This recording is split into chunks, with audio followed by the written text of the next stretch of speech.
Good morning. How are you? I'm good. How are you? Good. Before we get started, I want to tell you about my mug. It says this might be wine. It's not. It's coffee. I promise. Uh, but a good friend of mine sent me this for my birthday, and I thought it was super cute. And so I'm using it. And so I just wanted to explain so any parents or anybody who's asking knows that I'm not actually drinking wine. I want to see inside the cup. Just kidding. Oh, that would be difficult. So today we are talking about the importance of sleep. And I want to tell you a little story. This happened last night at dinner. And so my daughter Hannah was talking about, because normally she gets up every morning, I think I told you, and works out with her wrestling coach, 5:30 in the morning, like super early. And so last night I was asking her, I'm like, hey, did you do that? Did you get up with Coach Hong this morning? Because I'm not up at 5:30 in the morning, so I'm usually not aware this is happening. And she's like, no, I was so tired. I couldn't get up this morning. And I'm like, oh, she's like, well, yeah, because, the night before I fell asleep at 8 o'clock and then slept from 8 to 12 and then woke up and then I was up, like I couldn't go back to sleep. And so I was up until like 3 or 4. And then when I fell asleep, I just couldn't get up again. And so I start lecturing her about, importance of like normal sleep cycles and like, well, don't go to bed that early. You should go to bed at a normal time. And like, you got to have like so much sleep and it's so important. And she just looks at me, she goes, don't you go to bed at like 2 a.m.? And I was like, well, follow my example, proper sleep. That's awesome because we're going to talk about setting good examples too. All right. So educate me about sleep. Yeah. So when I was up at like 2:30 looking up articles, no, I'm just kidding. No, not kind of kidding, but that's kind of been my sleep pattern lately. I'm going to talk a little bit about like the importance of sleep for everybody. And then there's some specific things that are for teenagers. And I was kind of laughing at this first one. It was said, poor sleep is linked to higher body weight. And I'm like, maybe that's going on. And so I was kind of like wondering like why that is. And then the second one is actually talking about how people who sleep well actually consume less calories. And so it's not only the fact that you're up late at night, probably watching TV, eating snacks, things like that. But it says that people who are sleep deprived actually have bigger appetites. So that was something interesting. And sometimes when we're talking to teenagers, we have to kind of hit them where they're most impacted, and sometimes the vanity thing and the health thing might be impactful for them. So that's definitely something to keep in mind. Good sleep can improve concentration and productivity, and I know that's been difficult for me even right now as far as staying productive and motivated. It's really hard excuse me, when your patterns are all messed up and you're not getting up for work in the morning. It can improve athletic performance.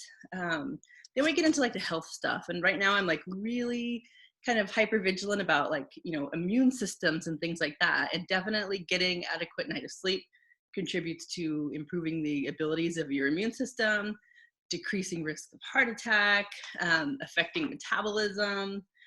And then as a mental health professional, I'm always concerned about our mental health. And one of the things about sleep that I always tell teenagers is I always tell them, there's so many interventions that I can give you. There's so many interventions that your doctor can give you, but there's rarely any of them that are more important than a good night's sleep. Like you can talk to me all week long and it's not going to do as much for you as getting regular sleep. And then poor sleep is actually linked to inflammation. So you see people getting more like stomach aches, arthritis, headaches, things like that. And then the last one I have here is it affects our emotions and social interactions. I was reading an article and it was basically saying, if you're sleep deprived, you actually have a more difficult time interpreting other people's emotions. And when we do that, it can lead to maybe like some disconnect in conversations and relationships and things like that. So the things that are additional for teenagers would be the fact that their bodies and their minds are still growing. And you need adequate rest to get proper growth for your mind and your body. And then their hormones are all over the place. And sleeping actually gives your body time to regulate itself. So those are probably the main things that I think about with teenagers. I remember reading something once, that with sleep, that teenagers actually need the same amount of sleep as a toddler, you know, that like honestly they should be getting like close to 11 hours of sleep a night, which none of them do. Maybe they are now because Right, they right. have to go You to know, school. yeah, I think they might be. Like normally there's no way they are. Yeah. And I think now, during this time, it's like we're kind of going to the opposite side of the spectrum. I went into my son's room at 3 o'clock in the afternoon yesterday and he was waking up. And to his defense, he said, well, I got up for my 9 o'clock class and I got up for my 1 o'clock class and then I needed to rest. And I'm thinking, like, during the normal school time, like, you didn't need naps in between all your classes. So what's going on? And so I told my husband, I go, I'm actually considering locking him out of his bedroom during the day. So I wanted to let you know and let everyone know, I did a survey this week on sleep. And I did one for students and I did one for parents. And I definitely got more responses from students. I got about 172 kids who responded, which is pretty good for one of my surveys. And so this one's specific to sleep. And then, of course, at the end, I threw in some mental health stuff just to kind of be aware of what's going on. And so the first question I asked them was, how many hours of sleep are they getting a night? And 75% of them are getting 8 to 10 hours, which is way different than surveys I've sent out during the school year. I usually get more between like 4 and 8, things like that. And then a good chunk are, 5 to 7 hours, which I'm kind of wondering what they're doing for that many hours right now. So that was the first one. And then I asked them if their sleep patterns have changed since the school closures. 67% of them said that they're sleeping way more now. 14% of them are sleeping less. So I'm not sure what that's about. Maybe just that lack of structure. And then the next question was asking them, how important is sleep for you? And the first option was very important, which 16% of kids said, but most kids, about 70%, said that it's important that they try to get enough sleep. And then I asked them if they want to improve their sleep patterns, and 70% of them said yes. So it's good that they're thinking about it. And sometimes I think if we just kind of put it out there, like the importance, and give them some education about it, that they, maybe hadn't really thought about it, about how important it is for them. So I think it's good to see that they're interested in knowing a little bit more. This was kind of a fun question. I said, have your parents or guardians expressed concerns to you about your sleep schedule? And 22% of them said yes every day. And then a good chunk of them said, yeah, they've expressed some concerns. And then the last question I asked them was, sleeping and your moods kind of go hand in hand. So how has your mood been since we've had shelter in place? And 72% of them said that they're okay, that they've had a few dips here and there, but that's to be expected, which I think is kind of for all of us. I'm sure we've all had better days than, other days. But for the most part, I didn't see anything that said that anyone was in crisis or depressed. There's some people that said 12% of kids said they've had some hard days, but nothing too alarming. So that's good, because that's kind of what I've been super worried about. Do you think those scores reflect like what's going on in your house? Yeah, it's also sleeping a little bit later. Uh-huh. I know I'm actually getting more sleep now than I was, when I had to get up super early to go to work, especially since, when my gym was open, I was going through this whole thing. Like this year, I'm actually really good about it, of getting up and going to the gym before work, which has been really great. But it did, like, that was an hour and a half of sleep that I normally would get that I wasn't getting. And so it's interesting this year because I think I was going to bed a little bit earlier as a result of that. But even early for me, or going to bed early for me, is honestly going to bed at 11, because I am somebody that routinely stays up past midnight. I mean, that's just my body clock. And so because I'm not having to get up so early, like now I get up at, like, my alarm goes off at 7 and I like lay around in bed for, a half hour and play on my phone and like slowly wake up. And so option now. I know, it's like, wow, and I always think about that. God, it's someday I'm going to have to like get up early again, and that is going to suck. But Like for me, like when you think about like how hard it is to go your first week of work after summer and yeah. then like, multiply that by 3, like it's gonna be horrible. So I think we're all sleeping a little bit later. It's, interesting. I feel like my son, a lot of the time, my 10-year-old, he's actually a lot of times the one to get up the last.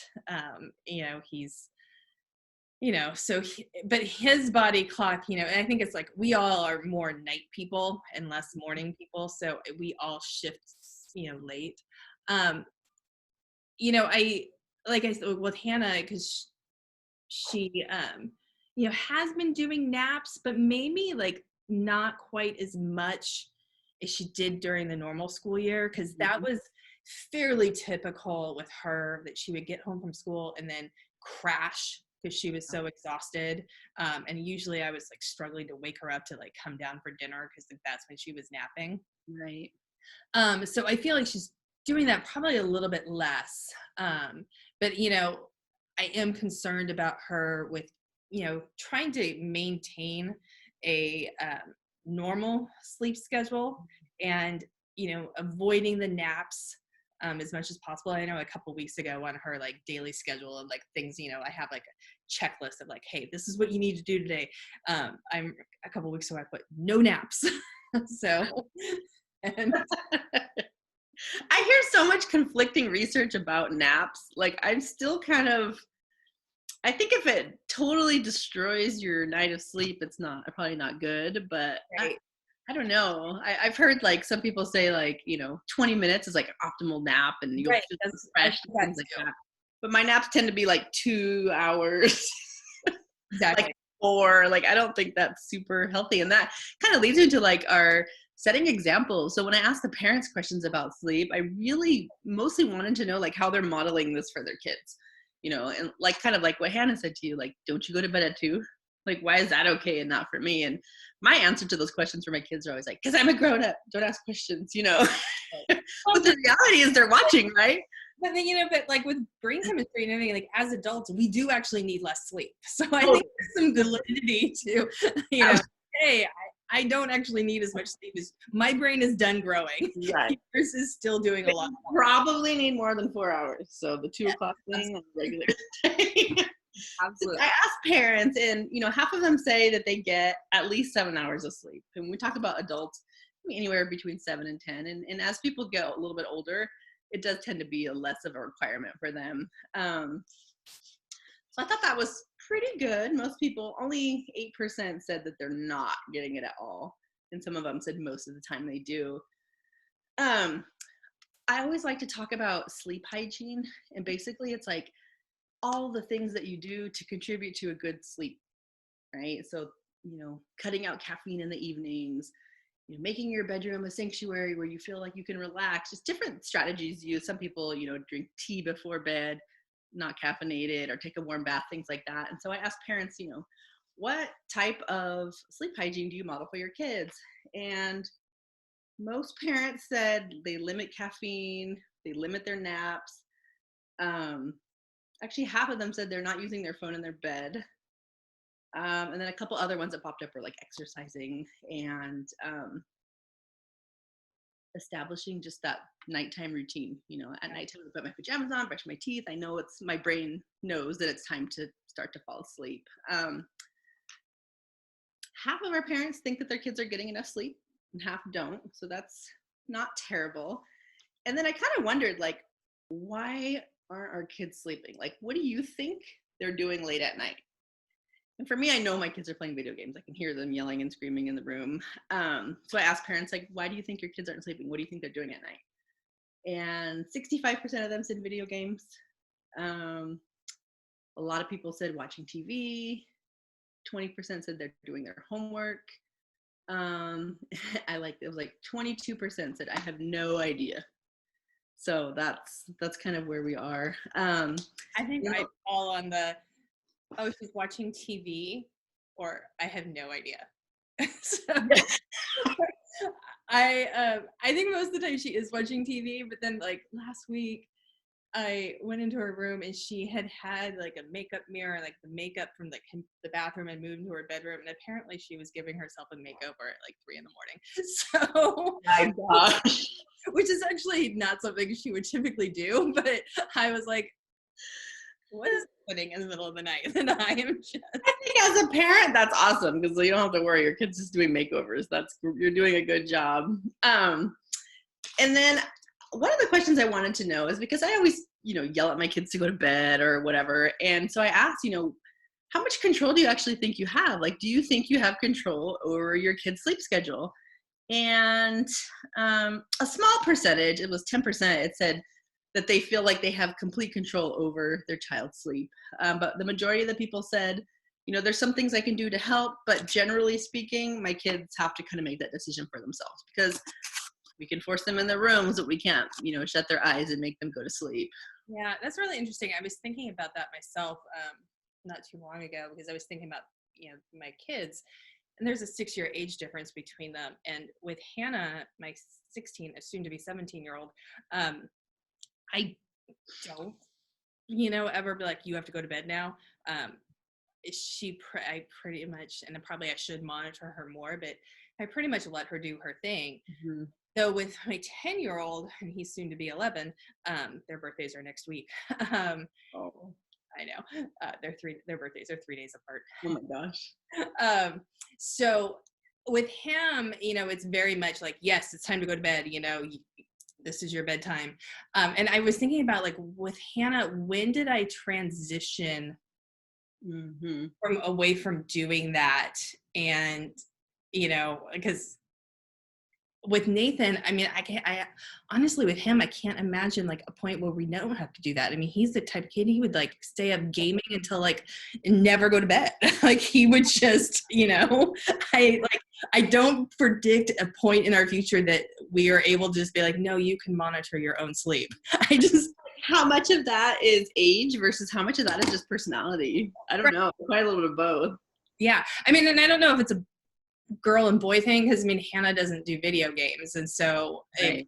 I think the video game thing does tend to because it keeps their brain active, whereas with like watching TV, your brain isn't really as engaged, and so I think it's easier. So guys are like hyper focused when they're playing. Yeah, like when they're game, like exactly, like they're super focused, and so I think that is actually like if you have kids that are gaming at night. Putting like a stop to that. I mean, with Nathan, like one thing that we have to do, like to get him to like, okay, it's time to go to bed, is we actually be like, okay, the iPad's going away now. And he always, we have time like at night before he goes to bed, he comes and because I lay in bed and read. And so he'll get in bed with me and he can watch TV for a little while, but it calms his brain down that he's like sleepy. And then we move him to his bedroom and then he will go to bed. And so I think that parents are struggling with kids playing video games at night, like having a point, like, okay, we're going to like, what did you call it? Your bedtime, sleep hygiene. Your sleep hygiene. Yeah. Like having that time, like, okay, there's a period between, all right, we're shutting off the video games and we're letting your brain just calm down. Right. I think it's like, go ahead. It can be watching TV a little or reading a book or, but where you're not hyper active. Really. And I think I'm contributing a lot to our like disastrous sleep schedule right now because like we're eating dinner late. Last night the cookie dough hadn't chilled till like 10, so I mean it was just like a disaster. But my 17-year-old, kind of like Hannah, I just kind of let him do his thing. I am getting a little worried about how late he's sleeping, so I'm keeping an eye on that. My middle, 10 o'clock every night, he goes to bed, he puts himself to bed, and he knows what he needs, which is amazing. And then my youngest, if I didn't monitor him, it's almost like he doesn't have control over the need to go to bed. He will like play like a zombie until 4 o'clock in the morning if he's allowed to. And then he's still asleep right now and he's supposed to be doing homework. So I think we're all kind of in the same boat. And then I think sleep is already a hard thing to manage. And then we kind of add what's going on right now. And so just like what things are different right now that are kind of ruining our sleep. And I think, of course, like the anxiety and stress of what's happening. worries about our health, worries about our family, worries about our finances. There's no end date to what's going on, kind of like we talked about last week. And it creates anxiety. So I think there's a lot more thinking going on at night. Our brains are kind of in overdrive. Yeah. This conversation's reminding me, like, before all of this started, I was being really good about plugging my cell phone down in downstairs before I went to bed, and and I was actually finding that I was going to bed earlier and falling asleep earlier without having my phone next to me, because my phone is something that I will like stay engaged with, and I'll like go and like look on Twitter or go on Facebook or watch Instagram stories, and I'll just keep doing that. And it's actually amazing how fast you can suck up like a couple of hours. And you're like, oh my God, I've been staring at my phone for hours. And that when I was putting it away downstairs, I mean, like, no, and that was part of my sleep hygiene. Like, okay, my phone's going away now. And I've stopped doing that. And I don't know why I stopped doing that. But no, everything just kind of got discombobulated. I know. I'm like, why did I stop that? But I'm just sitting here reflecting, like, that actually probably for my own sleep health I should start doing again. Yeah, because I think we were both doing that, kind of putting it away. And this morning I woke up and it was actually in my hand. Oh my God. Like, oh my gosh, like that's like the worst. Like, what have I done? I'm going to talk a little bit about just like what helps. I keep thinking about like all the parents and including us too. We're working, we're trying to manage our kids' schools. Like, this is something that I feel like I'm not cut out for, but you got to do what you got to do, right? And so I definitely know there's that increased stress, but like, how do we sleep better? What can we do?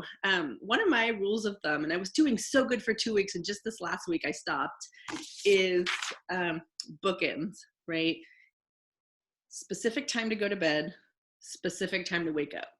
And so what I would tell people to do for themselves or for their children is, even if it's a late time, just having that consistent time can be helpful. And then you can kind of scale it back to different hours. Because right now mine is supposed to be 11:30 to 7:30, which was happening for a couple of weeks. And when it was, I felt actually more relaxed. I felt like I knew it was time to get up and I had to get things done. It just did something for me where it kind of set that structure.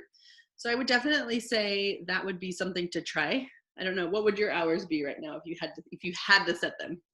I would say probably similar, 11:30 to 7:30. That sounds reasonable. Yeah. And doable. Yeah. Let's give ourselves some homework. What's that? Let's give ourselves some homework. Okay, we're going to do that. 11:30 to 7:30. We should write it down. We'll follow up next week. Yeah, we'll check and then kind of see like how it's been helpful. So for me, like if I'm going to go to sleep at 11:30, I need to start winding down around 10. So maybe for me, like 10 o'clock would be a good time to kind of get off the phone, maybe do some light cleaning or whatever. And then maybe even listen to like my podcast in my bed or just something a little bit soothing. How long do you think you need before you'll actually fall asleep? Probably similar. I actually bet I need less time. Again, like if I put the phone away, like if I plug my phone in downstairs at 10, I'd be interested to see what time I actually fall asleep. I know, that is interesting. 10 sounds so early right now, though. So I would say I probably need an hour. Okay. Like I plug the phone in, brush my teeth, wash my face, that sort of stuff. Okay, so how about the challenge this week is that we put our phones away at 10:30 and go to bed at 11:30 and get up at 7:30. All right.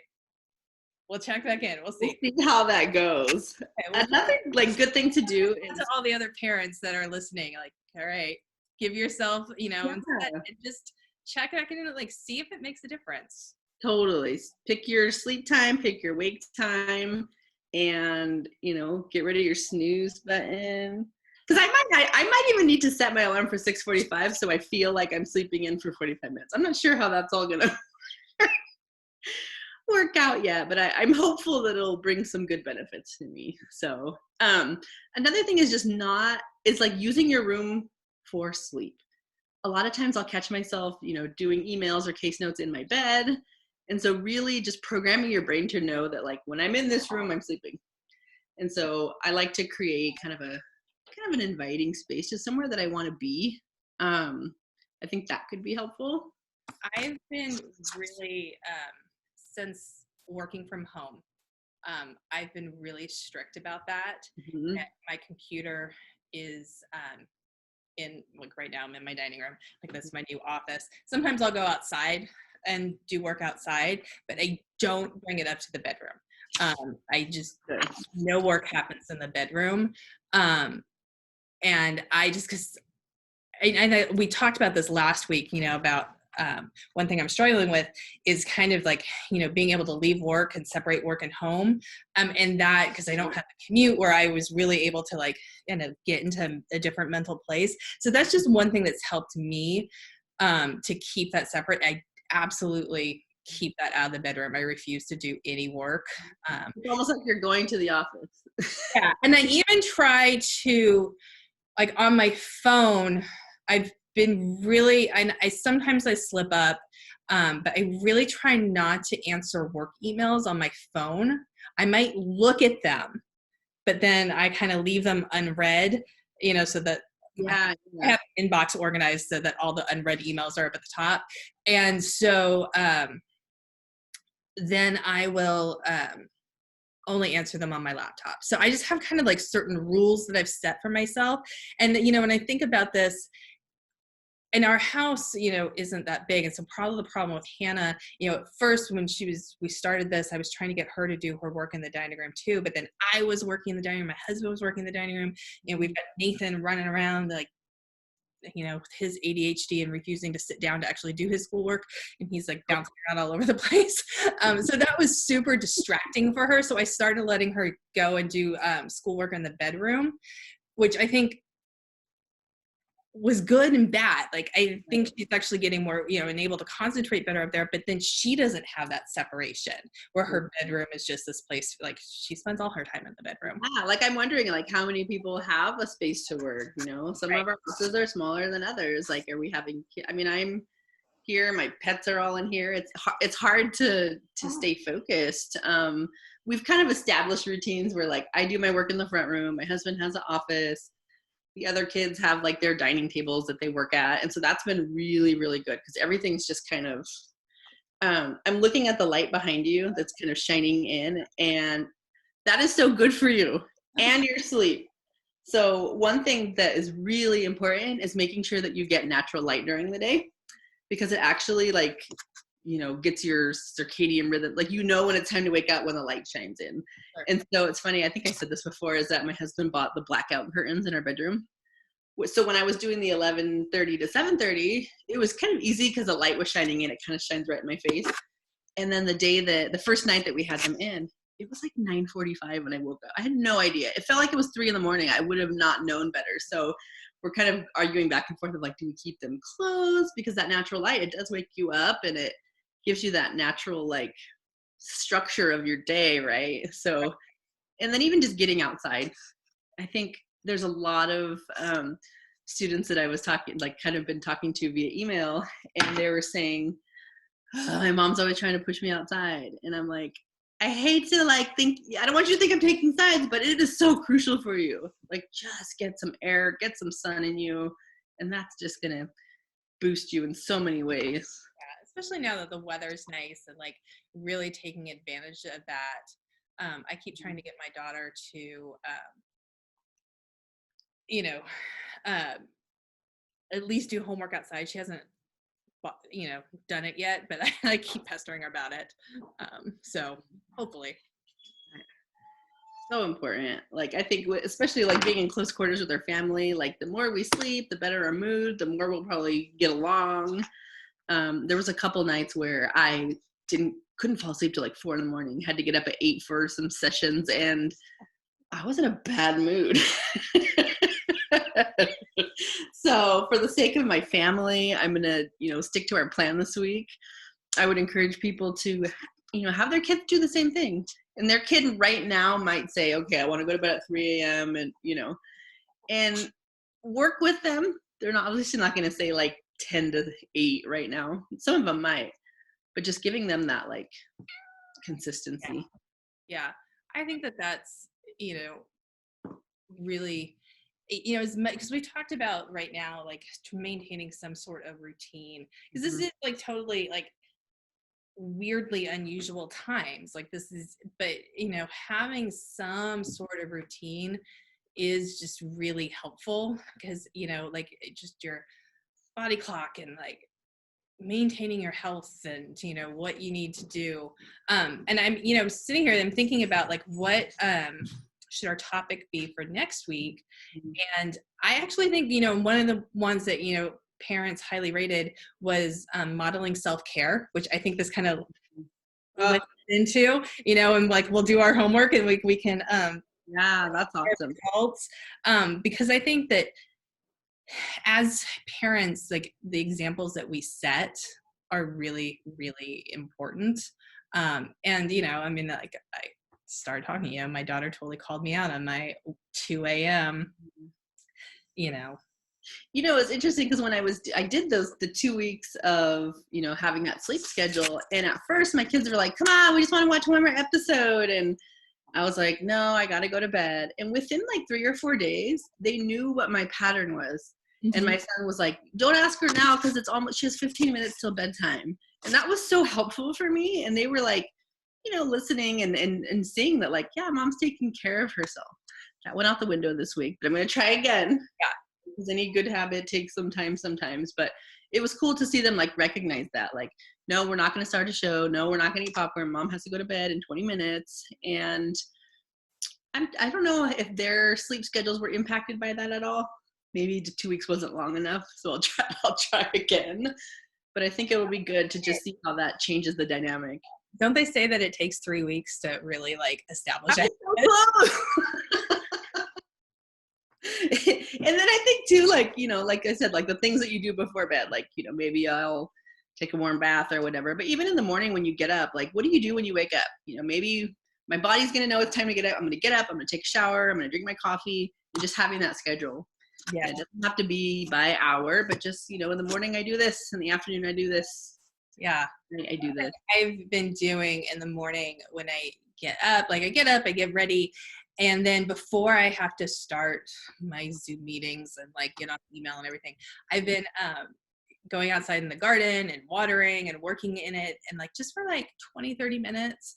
And it's like this peaceful time. And I was thinking about like, God, at some point I'm going to have to like start going back to work every day and not be working from home. And I'm not going to have this time. What am I going to do? You have to build a garden for you by your office. So you can exactly. Set a good example for all the teachers. Yeah. It's gonna be tough, but one day at a time. All right. So we've got our homework. When I send this out to the parents, I will challenge them to do homework with us. Yeah. Don't give up if you mess up one day. Just keep going. Yeah. So we are going to try to keep a set bedtime and a set wake up time, even on the weekends, because that's where I tend to. Totally.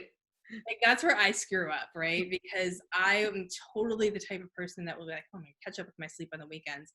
And my family is wonderful to me, and they know not to bug mom and wake up mom. Yeah. I'll routinely like sleep till 10:30 or 11 on a Saturday or Sunday. But that's not actually good. And maybe on the weekend you can throw in a nap if you get tired. Maybe. Okay. This was great. I will see you next week. Okay. Sounds good. All right.